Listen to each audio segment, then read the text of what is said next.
आजाद हिंदुस्तान में शायद ही कभी ऐसी घड़ी आई होगी हमारे एंटरटेनमेंट इंडस्ट्री में जब इतने काले बादल हमारे सर पर मंडराए होंगे जैसे आज के दौर में मंडरा रहे हैं। कमल हसन जो है इस मुल्क की शान है, हमारा एक जेवर है, एक नेशनल एसेट है।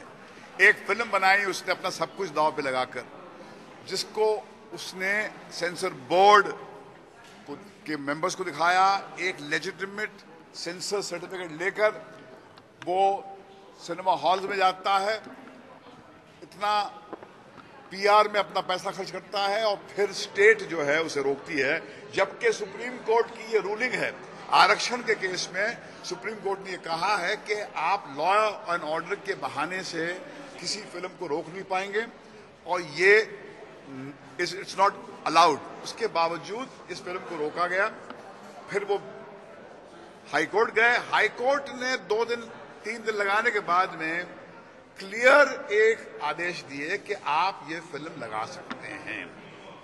उसके बावजूद इस वक्त सच्चाई ये है कि कमल हसन साहब स्टेट टेररिज्म का शिकार हैं, क्योंकि जिस मुल्क में आपको फ्रीडम ऑफ एक्सप्रेशन की आजादी आपके पुरखों ने दी है, वहां पर एक सेंसर सर्टिफिकेट के होते हुए हाई कोर्ट के क्लियरेंस के बावजूद अगर उसे यहां वहां भीख मांगना पड़ेगी, लोगों के सामने गिड़गिड़ाना पड़ेगा, तो क्या बचा क्या हमारे पास में। मुझे लगता है कि ये एक ऐसी घड़ी है जहां पर हर एंटरटेनर को, हर आजाद पसंद शख्स को आवाज उठाकर कमल हसन के पक्ष में बोलना चाहिए, क्योंकि अगर फिल्म में कोई भी ऑब्जेक्शनेबल मटेरियल होता तो हाई कोर्ट उसे क्लियर नहीं करती, सेंसर बोर्ड से क्लियर नहीं करती।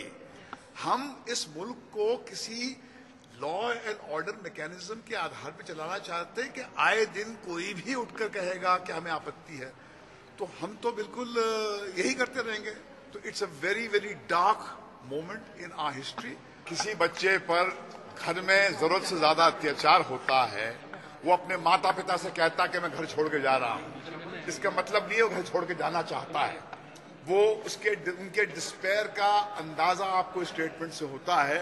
वो कहता है कि भैया कि मैंने इस मुल्क में अपना सब कुछ प्राप्त किया है, इस मुल्क ने मुझे इस ओहदे पर पहुंचाया है, मगर जब मैं नियम का पालन करते हुए, सारे आदेश फॉलो करते हुए आपके सामने आता हूं और तब भी आप मुझे जलील करते हैं, तो मैं कहां जाऊं। तब वो कहता है कि बस नहीं, वो विरोध करता है।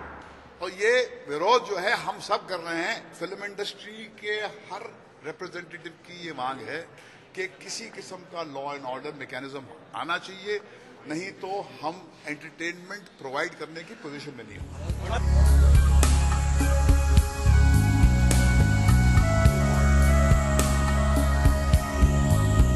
देखिए, कल शाहरुख खान के साथ में क्या हुआ। पड़ोस के मुल्क के एक होम मिनिस्टर ने उनके एक बहुत ही मासूम स्टेटमेंट को ट्विस्ट करके अपने पॉलिटिकल फायदे के लिए यूज किया। हमारे मुल्क में क्या हो रहा है, एक साउथ इंडियन आइकन जो एक मुल्क का आइकन है, विश्व का आइकन है, उसकी फिल्म को एक मोहरा बनाकर एक स्टेट की जो है अपना की सरकार है उसे अपने पॉलिटिकल फायदे के लिए इस्तेमाल कर रही है। इसका मतलब यह है कि एंटरटेनमेंट का जब एक व्हीकल होता है वो फायदेमंद होता है उनके पॉलिटिक्स के लिए, बस। और इससे ज्यादा और क्या कहूं मैं, इट्स वेरी क्लियर। ये सेंसर बोर्ड जो है वो एक बहुत ही जिम्मेदार एक बॉडी है जिसमें मुख्तलिफ किस्म के लोग होते हैं, मुख्तलिफ किस्म की सोचें होती हैं।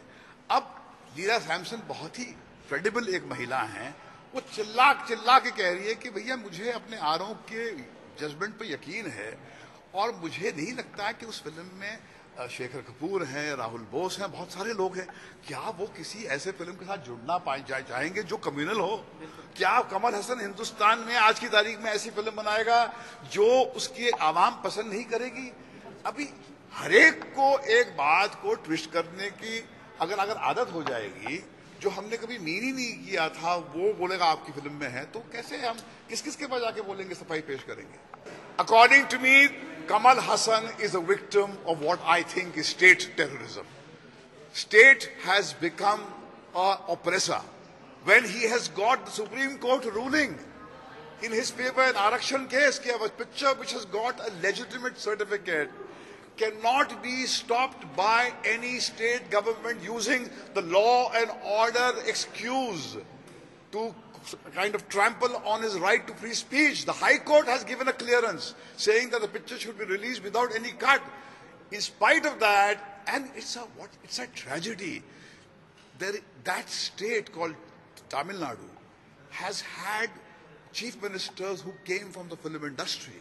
The great MGR, Mr. Karunanidhi, and even the present chief minister. She began her journey from the world of movies. Now, if you have a chief minister who is heading the government, if she doesn't feel the sense of outrage for an artist, then where will we go? Are we living in an anarchic time? Are we living in a state where there is no law and order? This is a question which is not only the filmmaker must be asking, not only the film industry must be asking, but the people of India must be asking.